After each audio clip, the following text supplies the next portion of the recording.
자, 그래서 저희는 이제 뭐 여러 후보들이 있습니다만 너무 애증을 가지고 사랑하고 기대하고 있는 게 우리 부산 지역, 우리 후보들이거든요. 정말, 그렇죠. 정말 마지막 사투를 하고 있습니다. 사실 우리 부산 지역에서 이제 저희 방송에 출연해 주시고 앞반 명적을 했던 사람들이 정확하게는 이제 5명이거든요.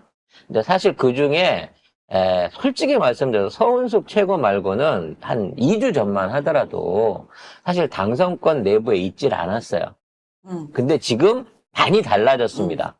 사실 이렇게 말씀드리면 뭐하지만 서은숙 후보하고 최태경 후보하고 이재성 후보는 지금 현재 골든크로스가 일어났다라고 추측이 되고 있고요. 모르니까. 근데 그 추세를 봐서 추측이 되고 있고, 우리 이현 후보하고, 박인영 후보 같은 경우에는 진짜 3, 4%까지도 붙었다. 거진 오차범위 안으로 붙었다라고, 예측이 되고 있는 상황입니다. 저희는 진짜 그 5 후보가 다 됐으면 좋겠어요.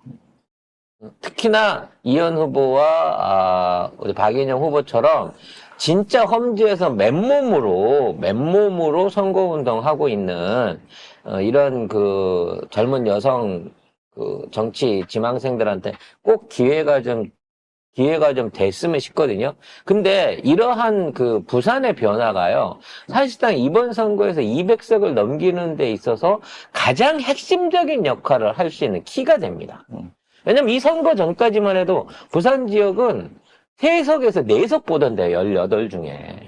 근데 이미 12이 붙었고, 12 이상이 가능성 라인 안에 붙어 있고, 조금만 더 선전을 해준다고 치면 그 이상의 결과도 들여다볼 수 있는 거고요. 부산에서의 그 정도의 승리가 만일에 실천된다고 치면, 진짜 민주당의 200석 획득이 가능한 유일한 가장 큰 기폭제가 될 수 있는 지역이 부산 지역인 겁니다. 관련해서 연합뉴스에 매우 우려 섞인 기사 한번 보도록 하겠습니다. 네, 민주당 부산 총선 후보들이 어제 기자회견을 열어 이번엔 부산이 나서서 윤석열 정부를 심판할 거라고 강조했습니다.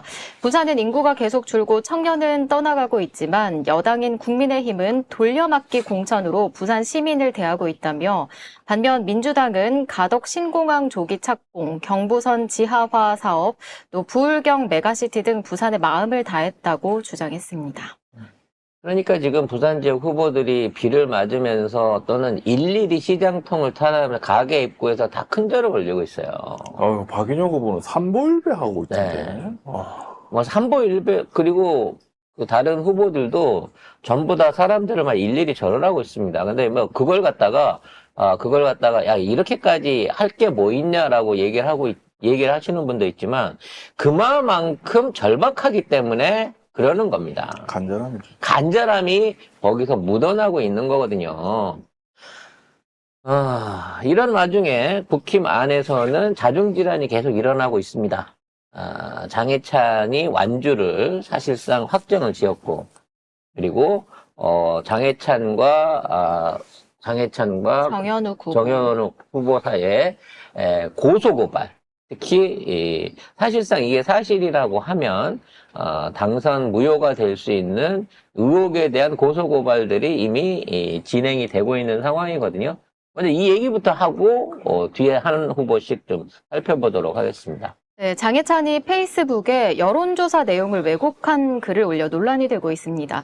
장해찬 1위라며 여론조사 막대 그래프를 올렸는데요. 그런데 좀 이상해요. 그 막대 그래프 위에는 장해찬 85.7%, 정현욱 82.8%, 유동철 79.3%라고 써 있습니다. 뭐 합치면 260%. 이상하죠? 이런 장해찬을 국짐의 정현욱 후보가 여론조사 왜곡 공표 행위로 부산시 선관위에 고발했습니다. 왜 고쳤대요? 지지층, 장해찬 지지층 당선 가능성, 이거 무슨 말인지 모르겠는데. 그러니까 각 지지층마다 물어봤나 봐요. 장해찬 지지층 중에는 장해찬을 제일 지지한다. 그게 무슨 말이야? 장해찬 지지층은 장해찬을 87% 지지하고. 근데 유동철은 어떻게 지지할 수 있지? 유동철 지지층은 뭐야? 이게 뭐? 아니, 그러니까 각 지지층별로 해갖고 충성도가 높다는 표시인 거예요. 결과적으로 따져놓고 이게 보면. 무슨 말? 근데 지지층이 몇 명이냐가 중요한 거지. 10명 중에 8명이 저 좋아한다고 해갖고 100명 중에 70명이 좋아하는 사람 이길 수 있다는 거랑 똑같은 얘기잖아요. 아무튼 송 작가 지지층 이거보다 더 많이 나올 것 같은데. 송 작가 지지층 송 작가 99% 나올 것 같은데. 야, 거의 김정은과 동급이네. 아, 진짜. 세호는. 나는 뭐 이렇게 여러분들의 지지 없이도 충분한 그 만족감과 그 행복감으로 살아가고 있기 때문에 난 이미 이제 그 총재의 반열에 올라섰잖아요. 네, 이번을 통해 가지고 그렇기 때문에 더 이제 이럴 게 없다 이제 그런 알겠습니다. 생각을 하고 있습니다. 아무튼 부산 지역 안에서의 마지막 선전 원인은 일단은 바람이에요. 바람. 그동안 부산에 대한 홀대 그리고 연이은 실패. 그러니까 뭐 엑스포부터 엑스포 시작해서 그다음에 각종 뭐 방사능 핵폐수 폐기부터 시작해갖고 무엇 하나도 지역에 제대로 보여준 게 없는 거예요. 저 신공항도 안 되고 국진들은. 있잖아요, 지금. 네. 신공항도 진행되는 게 없어요, 신공항. 그러면서 결과적으로 나중에 공천도 돌려막기를 하면서 계속해서 공천 잡음을 일으킨 겁니다. 문제는 이제 이러한 문제들이 기폭제가 되기 시작하면서 부산 전역에 있는 시민들한테 여론이 퍼져나간 거예요.